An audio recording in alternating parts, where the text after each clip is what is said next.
여러분 사회 시간에 기회 비용이라는 그 용어를 배웠어요. 기회 비용. 경제학 용어인데 한 가지를 선택함으로써 포기해야 하는 다른 것들의 가치들 가운데 가장 큰 가치를 의미해요. 그러니까 우리 삶이 매 순간 연속이잖아요. 그리고 한 가지를 선택하면은 자연스럽게 나머지 것들을 포기하게 됩니다. 이렇게 한 가지를 선택해서 포기하게 된 다른 것들의 가치들 가운데 가장 큰 가치를 기회 비용이라고 얘기를 합니다. 예를 들어서 우리 인어공주 얘기 있잖아. 인어공주가 사람의 다리를 얻기 위해서 뭘 포기하죠? 고운 목소리를 받아서 마녀에게 줬잖아요.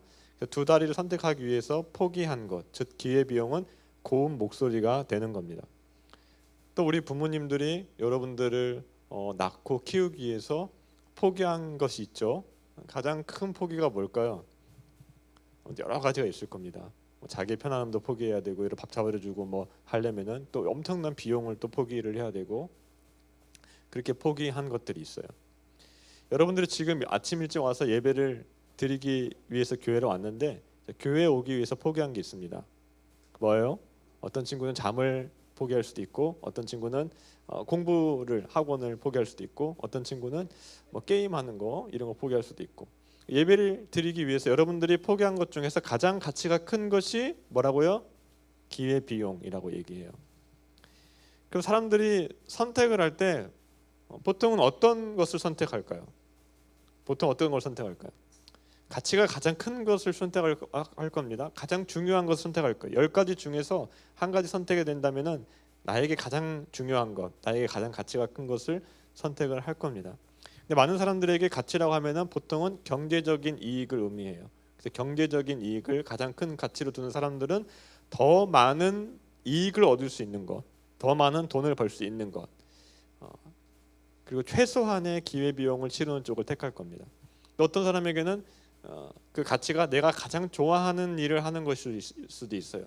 그럼 이 사람은 기회 비용으로 많은 돈을 지출하더라도 좋아하는 것을 선택을 할 거예요. 자, 오늘 본문에 등장하는 느헤미야는 예루살렘 성을 다시 건축하려는 선택을 했습니다. 그리고 그러한 선택을 하기 위해서 엄청난 기회 비용을 치러야만 했어요. 자, 바벨론에서 포로로 돌아온 백성들이 스룹바벨의 인도하에서 성전을 겨우 다시 건축을 했지만 그 이후 약 70년 동안 예루살렘 성벽은 여전히 무너진 채로 불타서 무너진 채로 남아 있었습니다.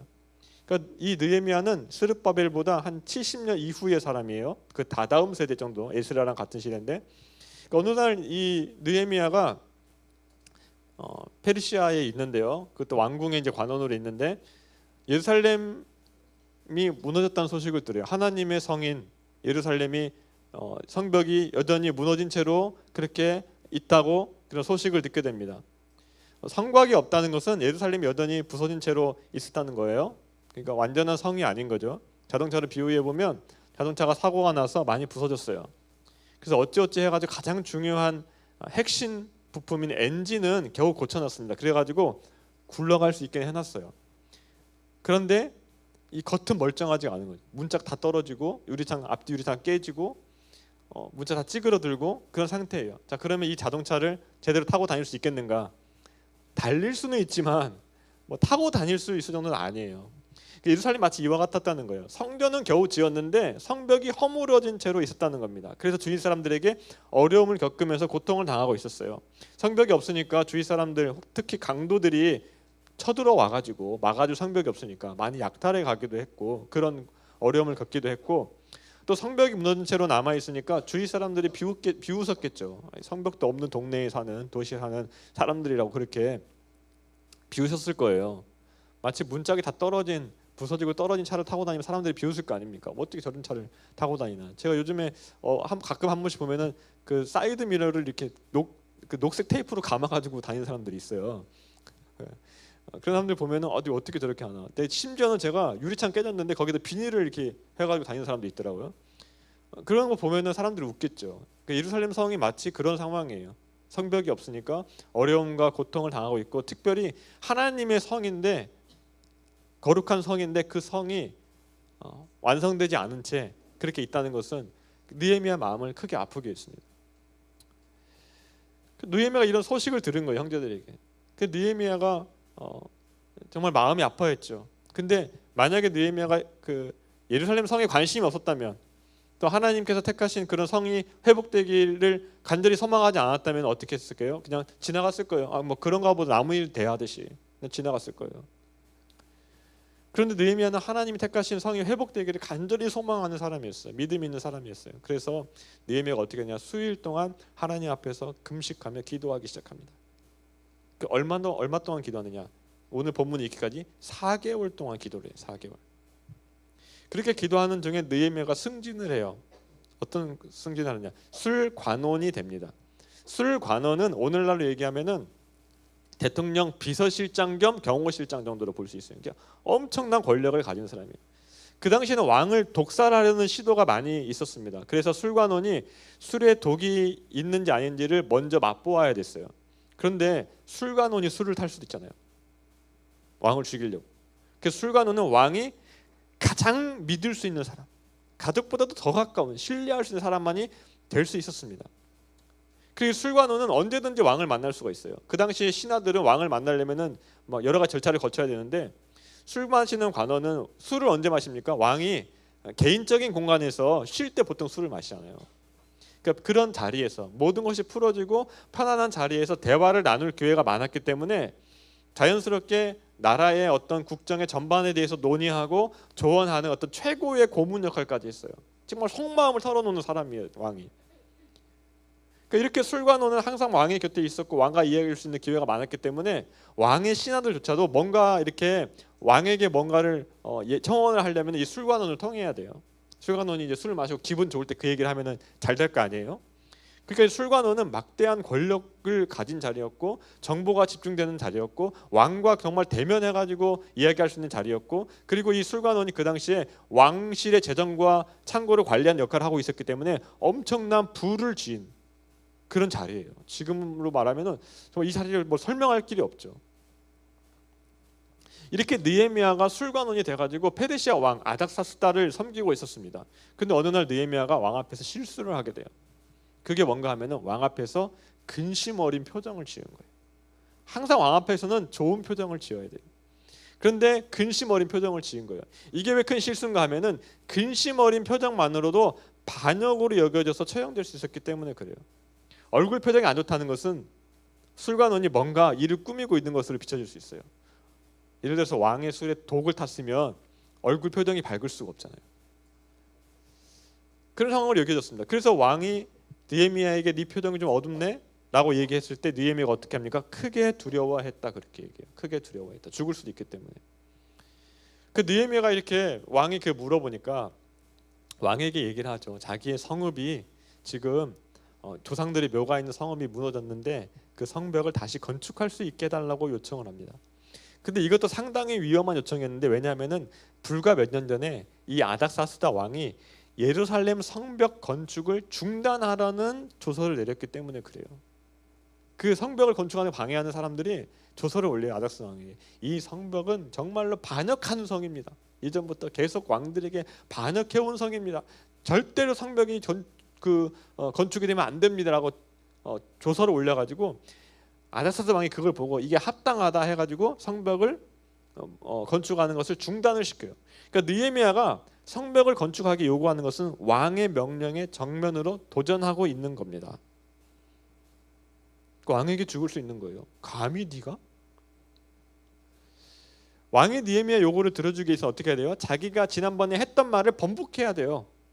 짓지 말라고 했는데 지으라고 번복해야 돼요. 근데 높은 자리에 있을수록 말을 번복한다는 것은 쉽지가 않아요. 왜냐하면 잃을 게 많으니까. 제가 그거를 많이 경험하거든요. 제가 전도사일 때는 뭐 잘못한 거에 대해서 회개하고 공적으로 회개하는 거 어렵지 않았어요. 뭐 그것도 어려운 일일 수 있지만은, 근데 목사가 되면은 너무 어려워요. 목사라는 그런 직분 때문에. 그렇게 하면 안 되지만. 그러니까 어떤 높은 직분에 지위에 있으면은 자기가 한 말에 대해서 번복하는 거 쉽지 않은 일이에요. 그런데 이 아닥사스다 왕이 성벽을 건축하려는 느헤미야 요구를 들어주려면 자기가 이전에 했던 조서를 번복해야 돼요. 자기의 어떤 그런 명예에 심각한 오점을 남길 수 있는 일이고, 또 신하들에게 반대를 당할 수 있는 일이에요. 그만큼 느헤미야가 한 요구는 어려운 일이었어요. 목숨을 잃을 수 있는 일이었어요. 설령 목숨을 잃지 않더라도 예루살렘 성을 건축하려고 예루살렘으로 돌아가기 위해서는 술관원이라는 중요한 직책을 어떻게 섬기지 못하니까 내려놔야 되잖아요. 그 엄청난 직책, 많은 권력과 정보와 부가 집중된, 명예가 집중된 그 직책을 내려놔야 돼요. 그리고 그 내려놓고 실제로 느헤미야가 유다로 가가지고 받은 직책이 뭐냐, 유다 총독인데요. 유다 총독. 그 당시 유다는 아주 변방이에요. 사마리아 총독 관할하에 있는 엄청난 병박이에요. 그러니까 성을 건축하기 위해서 술관원에서 유다 총독이 된 건데, 지금으로 얘기하면 대통령 비서실장 겸 경호실장, 그것도 진짜 모든 권력을 다 가지고 있는 사람이 저기 외지에 있는 군수 정도의 직책으로 가고 있는 거예요. 그 모든 걸 내려놨어요. 이게 치러야 될 비용이에요. 또 느헤미야가 페르시아에 술관원은 있으면은 뭐 그 권세뿐만 아니라 페르시아 그 당시에 최고의 도시에서 풍요로운 생활과 최고의 그 문화를 누릴 수 있는 그런 삶을 할 수가 있습니다. 요즘에 어디가 제일 트렌드가 가장 앞서가는지 모르겠지만 뉴욕 있잖아요. 뉴욕의 그 센트럴 파크가 보이는 아주 좋은 집과 정말 그 엄청난 그런 기업을 운영하고 있는 CEO가 그런 거 다 내려놓고 저기 아프리카에 있는 작은 도시로 가서 섬긴다고 생각을 해보세요. 그 엄청난 포기가 따라야 되는 거예요. 근데 예루살렘까지 가는 길도 그게 쉬운 길이 아니에요. 가다가 죽을 수도 있어요. 강도를 만나가지고. 그런 길을 가야 돼요. 그러니까 느헤미야는 예루살렘 성을 건축하기 위해서 술관원을 포기하고 페르시아에 부요하고 정말로 그런 세련된 문화를 포기했습니다. 예루살렘으로 가기로 선택한 순간 이 모든 게 뭐예요? 기회 비용으로 들게 되는 거예요. 기회 비용으로. 그럼에도 불구하고 느헤미야가 예루살렘 성을 건축하는 쪽을 택했습니다. 왜 그렇게 택했겠어요? 느헤미야에게는 페르시아의 높은 관직보다, 페르시아의 부유한 삶보다 하나님의 성인 예루살렘의 회복이 훨씬 가치가 있는 일이었기 때문에 그렇습니다. 하나님의 나라와 하나님의 영광이 훨씬 더 중요한 일이기 때문에 그렇습니다. 그래서 포기한 거예요. 모든 것들을. 엄청난 비용을 치른 거예요. 하나님께서 이런 느헤미야를 통해서 예루살렘 성벽 건축이라는 대역사를 이루어내세요. 나중에 뒤에 가면은 그 성벽을 다 건축을 합니다. 느헤미야뿐만 아니라 에스라도 마찬가지죠. 지난주에 에스라 얘기 들었잖아요. 에스라는 2차 이제 포로 귀환한 사람인데, 에스라가 어떤 사람이냐? 왕에게 무엇이든지 요구하면 왕이 다 들어주는 사람이에요. 무엇이든지 요구하면은. 근데 그런 에스라도 어떻게 합니까? 하나님 나라의 회복을 위해서, 하나님 백성의 회복을 위해서 그 모든 것들을 비용으로 치르고 예루살렘으로 돌아오는 걸 선택하잖아요. 다니엘은 어때요? 다니엘은 페르시아의 총리였습니다. 페르시아 총리가 3명 있었는데 그중 3명 중에서 제일 뛰어난 총리였어요. 근데 사람들이 다니엘을 실각을 시키려고 하죠. 왜냐하면 페르시아 사람도 아니고 그 유대인이 제일 높은 자리에 앉아 있으니까. 근데 아무리 단점이나 잘못 찾으려고 해도 없는 거예요. 딱 한 가지 찾았어요. 그게 뭐냐면은 매일 3번 예루살렘 성전을 향해서 기도하는 것. 그래가지고 그 다니엘을 모함한 사람들이 왕에게 조서를 올리잖아요. 왕 외에, 왕의 신상 외에 다른 것에 위해서 기도하는 사람들은 사자굴에 넣게 해야 됩니다. 그래서 왕이 조서를 내려요. 그런데 다니엘이 그 내용을 알고도 어떻게 해요? 하루에 3번 창문을 열어놓고 모든 사람들이 얼마든지 볼 수 있도록 예루살렘 성전을 향해서 기도를 합니다. 그렇게 기도함으로써 다니엘이 치러야 되는 게 뭐예요? 포기해야 되는 게 자기 관직을 포기해야 될 수도 있고 자기의 목숨을 포기해야 될 수도 있고, 실제로 사대구로 들어가잖아요. 그런 선택을 했어요. 우리가 매일매일 살아가는 선택의 순간을 맞이하는데, 그리고 그 선택의 순간에 우리가 무엇을 선택해야 되느냐? 하나님 나라와 주님의 영광을 가장 중요한 가치에 두고 하나님과 그의 나라를 위한 선택을 해야 됩니다. 물론 하나님 나라를 위한 선택이 언제나 쉽지는 않아요. 좀 어렵잖아요. 느헤미야에게도. 때로 하나님의 나라와 영광을 위한 선택을 위해서는 한편으로는 희생이 따라야 될 수도 있어요. 돈을 많이 못 벌 수도 있고 손해를 봐야 할 수도 있어요.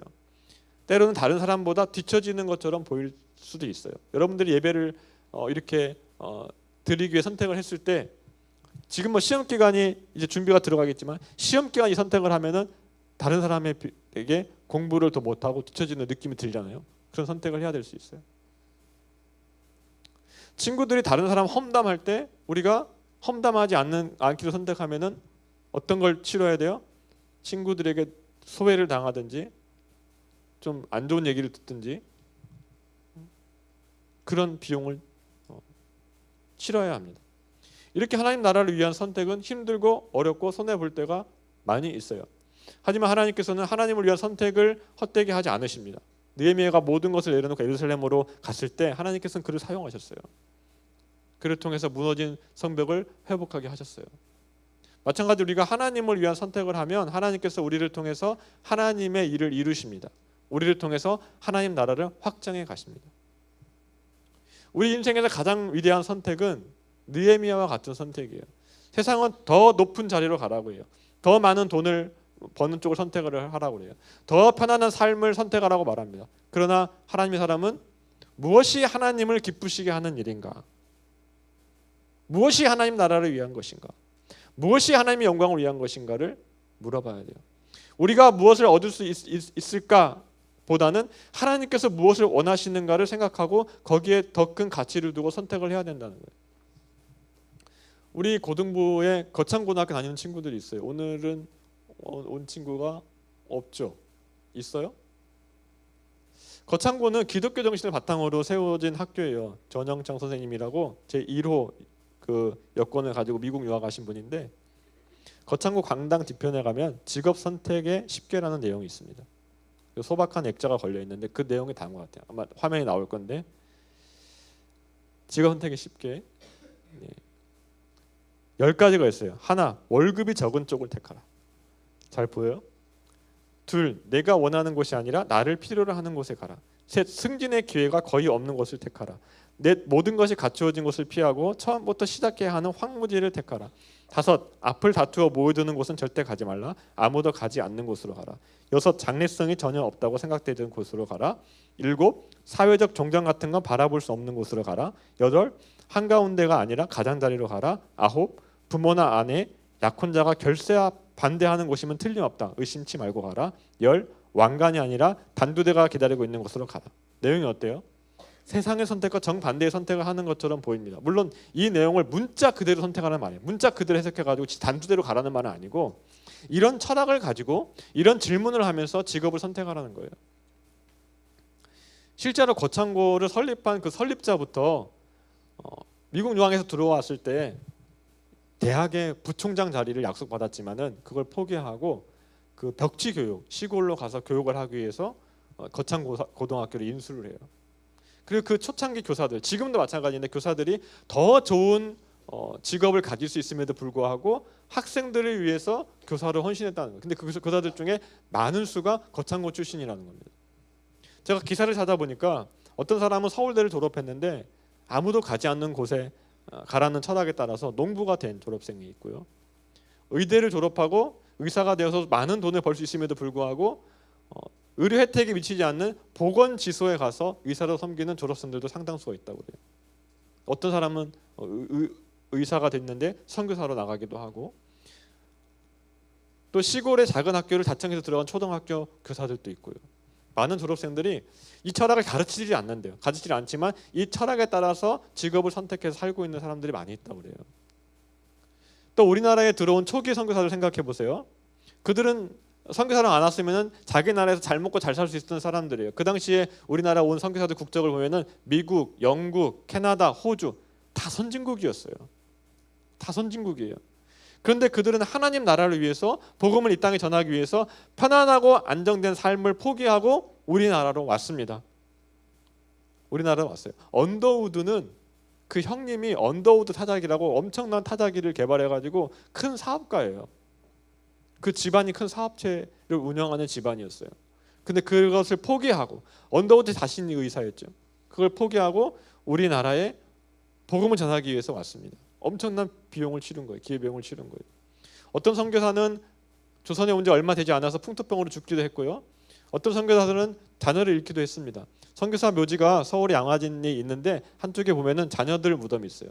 우리 양림동에도 선교사 묘지가 있잖아요. 거기다 가보면 자녀 묘비가 있는데 거기 묘비를 보면은 태어난 그날 죽은 아이들이 많아요. 태어난 그날 죽은 아이들. 많은 선교사들이 하나님의 부르심을 순종해서 그 자기가 더 편하게 누릴 수 있던 것들, 부귀와 영화를 다 포기하고 그것을 비용으로 치르고 이 나라로 왔기 때문에 우리가 지금 예수님을 믿을 수 있게 된 거예요. 복음을 위해서, 하나님 나라를 위해서 기꺼이 자신의 생명과 편안함을 기회 비용으로 지불한 분들이 있었기 때문에 오늘 우리가 이 자리에서 예배를 드릴 수가 있는 겁니다.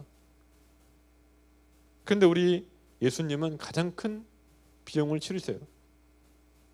예수님은 본래 하늘 영광 보좌에 계시는 하나님이셨습니다. 하지만 우리의 죄를 구원하시기 위해서, 우리를 죄에서 구원하시기 위해서 그 모든 영광, 하나님이신 그분이 그 하나님이신 것을 내려놓고 하늘 영광을 포기하고 인간이 되셨어요. 엄청난 비용을 치르셨어요. 우리를 살리기 위해서 자기 자신을 십자가에 내어 주셨어요. 세상의 눈으로 보면 이건 완전히 실패한 선택이죠. 어리석은 선택이에요. 미련한 선택이에요. 하지만 예수님의 그 십자가 덕분에 우리가 생명을 얻었고 하나님 나라의 백성이 된 거예요. 하나님의 자녀가 된 거예요. 이제 말씀을 맺겠습니다.